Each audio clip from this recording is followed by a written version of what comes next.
Google Terms of Service as of March 31, 2020. Overview. We stated in part 1 of vlog number 2, that to create a Google account, you'll need to agree to the Terms of Service. Yet, it is tempting to skip these Terms of Service. But when the user has successfully created his Google account, he is now ready to use the Google services. It is then important to establish what the user can expect from Google as he uses its services and what Google expects from the user. To understand the concept of Terms of Service, let us consider this example or analogy.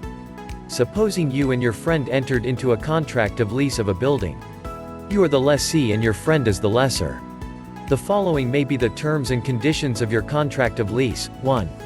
Duration or expiration date, which may be 6 months or 1 year. 2. Amount of rent, which may be $500 a month or $6,000 a year. 3. Use of premises, which may be for residential or commercial purpose. 4. Alterations, additions, improvements which may not be done without the consent of the lessor. 5. Sublease and transfer of rights which may be allowed or restricted by the lessor. 6. Care of leased premises which may be made at the expense of the lessee. 7. Inspection of premises which may be done by the lessor with the previous arrangement with the lessee. 8. Repairs and renovation which may be done by the lessee without any reimbursement from the lessor. In this example, we have 8 terms and conditions provided in the contract of lease. Question. In the same manner, what are the terms and conditions or the coverage of the Terms of Service provided by Google Company? Answer. In my outline, there are 15 terms and conditions covered by the Terms of Service. We may differ in the way we outline the Terms of Service, but what is important is that we base our outline on the same text and we agree on the same contents of the Terms of Service. The outline and emphasis of the Terms of Service shown in this video is mine in order to help the reader or viewer understand these terms. For purposes of this video, I will not show you all the provisions of the Terms of Service. I will only show you, at least, the substance or summary of each term except for some provisions that will be retained verbatim. For complete details of the Terms of Service, please visit this website link, https://policies.google.com/terms?hl=and-us. To gain basic understanding, let us now deal one by one with the substance or summary of the Terms of Service. 1. Service Provider. The service provider is Google LLC, organized under the laws of the state of Delaware, USA, and operating under the laws of TIHI USA. 2. Age requirements. A. If you're under the age required to manage your own Google account, you must have your parent or legal guardian's permission to use a Google account. B. If you're a parent or legal guardian, and you allow your child to use the services, then these terms apply to you and you're responsible for your child's activity on the services. C. Some Google services have additional age requirements as described in their service-specific additional terms and policies. 3. Your relationship with Google. These terms help define the relationship between you and Google. We give you permission to use our services if you agree to follow these terms, which reflect how Google's business works and how we earn money. When we speak of Google, we, us and our, we mean Google LLC and its affiliates. And you, or your, refers to the user or Google account holder. This emphasis is mine. 3a. What you can expect from us. You can expect Google to provide a broad range of useful services. B. To improve Google services. 3b. What we expect from the you. Google expects from the user to follow these terms and service-specific additional terms. B. Respect others. You must follow these basic rules of conduct. 3c. Permission to use your content.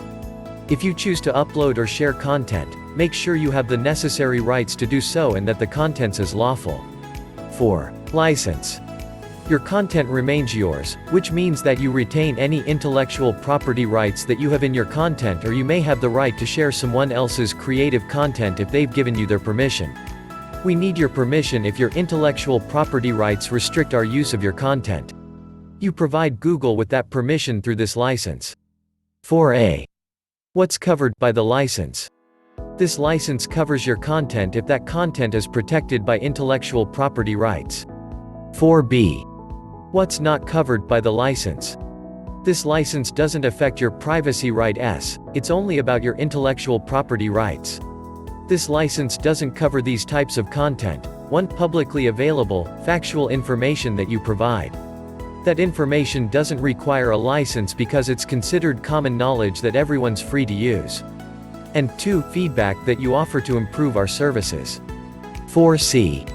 Scope of the license. This license is a. Worldwide, which means that it is valid anywhere in the world. B. Non-exclusive, which means that you can license your content to others. C. Royalty-free, which means there are no fees for this license. 4d. Rights of Google. This license allows Google to host, reproduce, distribute, communicate and use your content. B. Publish, publicly perform or publicly display your content, if you've made it visible to others. C. Modify and create derivative works based on your content. And D. Sublicense these rights to other users and contractors. 4e. Purpose of license. This license is for the limited purpose of 1. Operating and improving the services, 2. Using content that you've shared publicly to promote the services, and 3. Developing new technologies and services. 4f. Duration of license. This license lasts for as long as your content is protected by intellectual property rights. If you remove from our services any content that's covered by this license, our systems will stop making that content publicly available in a reasonable amount of time. There are 2 exceptions. 1. If you already shared your content with others before removing it, and 2. If you make your content available through other companies' services.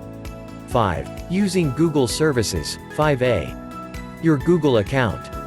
If you meet these age requirements, you can create a Google account for your convenience. You're responsible for what you do with your Google account. 5b. Using Google services on behalf of an organization. To use our services on behalf of an organization, an authorized representative of that organization must agree to these terms. B. Your organization's administrator may assign a Google account to you. 5c. Service-related communications. To provide you with our services, we sometimes send you service announcements and other information. We may act on your feedback without obligation to you. 6. Content in Google services. 6a. Your content. Some of our services give you the opportunity to make your content publicly available. If you think that someone is infringing your intellectual property rights, you can send us notice of the infringement and we'll take appropriate action. 6b. Google content. Some of our services include content that belongs to Google. You may use Google's content as allowed by these terms and any service-specific additional terms, but we retain any intellectual property rights that we have in our content. Don't remove, obscure or alter any of our branding, logos or legal notices. 6c. Other content. Finally, some of our services give you access to content that belongs to other people or organizations. You may not use this content without that person or organization's permission, or is otherwise allowed by law. The views expressed in the content of other people or organizations are their own, and don't necessarily reflect Google's views. To be continued on next video.